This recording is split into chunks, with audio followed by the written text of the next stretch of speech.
আসসালামু আলাইকুম, welcome to my channel cooking studio. আজকে আমি ছানার স্পঞ্জ মিষ্টি তৈরি করে দেখাবো। পারফেক্ট স্পঞ্জ মিষ্টি বানানোর জন্য পারফেক্ট ছানা লাগবে। ছানাটা যদি পারফেক্ট না হয় কোনোভাবেই মিষ্টিটা পারফেক্ট হবে না। ছানাতে লাগবে দুধ এবং লেবুর রস। আমি এখানে 1 লিটার গরুর দুধ একটা পাতিলে নিয়ে জাল করতেছি বলক আসা পর্যন্ত।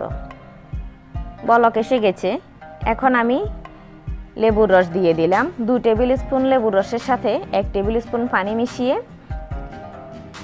এবার এক হাতে লেবুর রসটা অল্প অল্প করে দিচ্ছি আর এক হাতে দুধটা নাড়তেছি। এভাবে একদিকে দেব, অন্যদিকে নাড়বো। এভাবে ধীরে ধীরে দুধটা ছানায় পরিণত হবে। তো দেখুন আস্তে আস্তে পানিটা সবুজ রং হয়ে গেছে। এখন আমি চুলাটা বন্ধ করে দেব।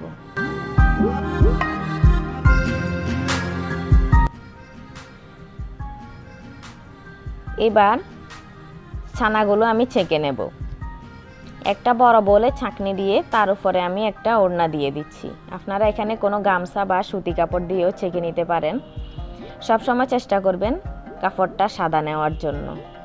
কালারফুল কাপড় নিলে গরম ছানা পরার পর কাপড় রং উঠে ছানাটা ডিসকালার হয়ে যায়। এরপর আমি কাপড়টাকে এভাবে তুলে নিয়ে পানিগুলো সরিয়ে নিলাম। 2-1 মিনিটের মধ্যে ছানাটার মধ্যে ঠান্ডা পানি ঢেলে কয়েকবার ধুয়ে নেব, যাতে করে লেবুর রস বা ভিনেগার যেটা দিয়েই করা হোক না কেন টক ভাবটা যেন ভালো করে চলে যায়। ছানাগুলোকে খুব ভালো মতো ধোয়া হয়ে গেলে এবার আমি এগুলোকে চেপে চেপে পানিগুলো নিংড়ে নেব।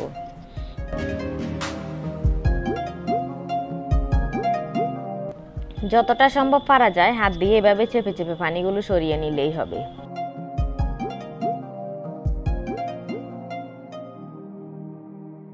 এবার আমি আধা ঘন্টার মতো ঝুলিয়ে রাখলাম। আধা ঘন্টা পরে আমি ছানাটা নিয়ে নিলাম। এরপর চলে যাচ্ছি রসগোল্লা তৈরিতে। আমি এখানে হাফ চা চামচ ময়দা এবং হাফ চা চামচ চিনি নিয়ে নিলাম। আর শিরার জন্য নিলাম 1 কাপ চিনি, 2 এলাচ। 1 কাপ চিনিতে 4 কাপ পানি দিয়ে আমরা শিরাটা করে নেব। এবার আমি ছানার সাথে এগুলো মিশিয়ে নেব।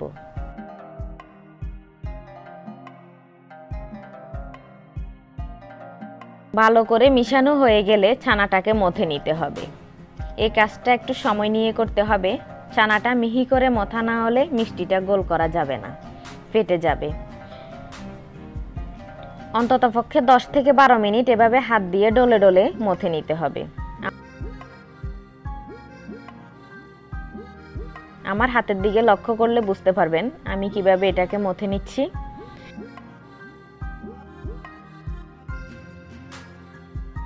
ছানাগুলো এখন খুব ভালো মতো মথে নেওয়া হয়ে গেছে। এবার মিষ্টির শেপ দিয়ে নেব।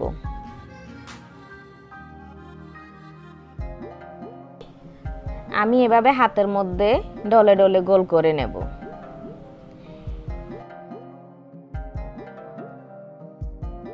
এভাবে মিষ্টির শেপটা দেওয়ার সময় লক্ষ্য রাখবেন মিষ্টি যেন ফেটে না যায়, উপরের স্কিনটা যেন খুবই স্মুথ হয়। এই যে দেখুন আমি এভাবে গোল করে নিলাম। ব্যাস তৈরি হয়ে গেল আমার একটি মিষ্টির শেপ। তো এভাবে আমি বাকিগুলোকেও বানিয়ে নেব। এখন আমার সবগুলো রসগোল্লা বানানো হয়ে গেছে। এবার শিরা তৈরি করার জন্য একটি প্যানের মধ্যে দিয়ে দেব 1 কাপ চিনি আর 2 এলাচ এবং 1 কাপ চিনির সাথে দিয়ে দেব 4 কাপ পানি।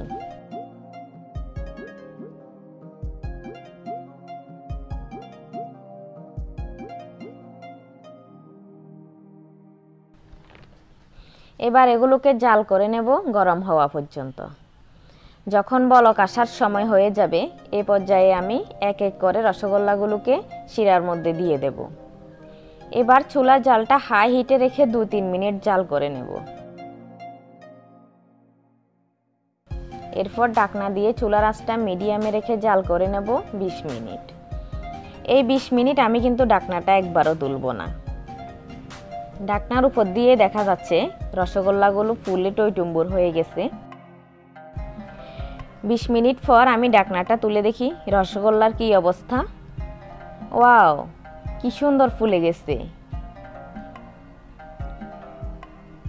এবার আমি একটি রসগোল্লা চেক করে নিই।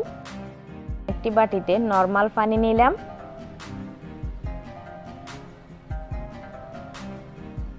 এবার এই পানিতে একটি রসগোল্লা দিয়ে দিলাম। রসগোল্লাটা যদি পানির মধ্যে বেশি উঠে তাহলে আরো 5 মিনিট জাল করে নিয়ে আবার চেক করে নিতে হবে।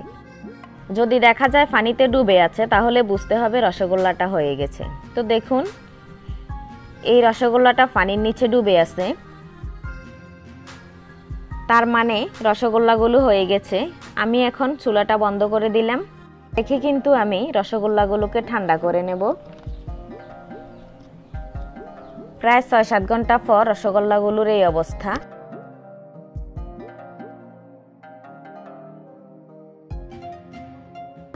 আমি একটা চেপে দেখিয়ে দিচ্ছি এটা কতটা স্পঞ্জি হয়েছে। চাপ দিলে রসগোল্লাটা চ্যাপটা হয়ে যায়, আবার ছেড়ে দিলে আগের শেপে চলে আসে। আপনারা নিশ্চয়ই দেখেই বুঝতে পারছেন।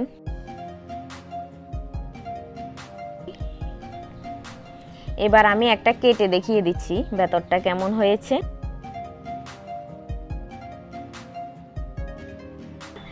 আমি আশা করি আপনারা এই রেসিপির টিপস অ্যান্ড ট্রিক্সটা ফলো করলে পারফেক্ট রসগোল্লা বানাতে উপকৃত হবেন। যদি আমার রেসিপিটি আপনাদের কাছে ভালো লাগে তাহলে ভিডিওটিতে একটি লাইক দিবেন এবং কোনো প্রশ্ন থাকলে কমেন্ট করে জানাবেন। আপনাদের একটি লাইক ও কমেন্ট আমাকে অনেক উৎসাহিত করে আরও নতুন নতুন রেসিপি তৈরি করার জন্য এবং আমার নিত্য নতুন ভিডিওগুলো পাওয়ার জন্য চ্যানেলটি সাবস্ক্রাইব করে পাশে থাকা ছোট্ট বেল বাটনটি ক্লিক করে দিবেন। এতক্ষণ আমার সাথে থেকে রেসিপিটি দেখার জন্য অসংখ্য ধন্যবাদ। আজ এই পর্যন্ত। ঘরে থাকুন, নিরাপদে থাকুন। আল্লাহ হাফেজ।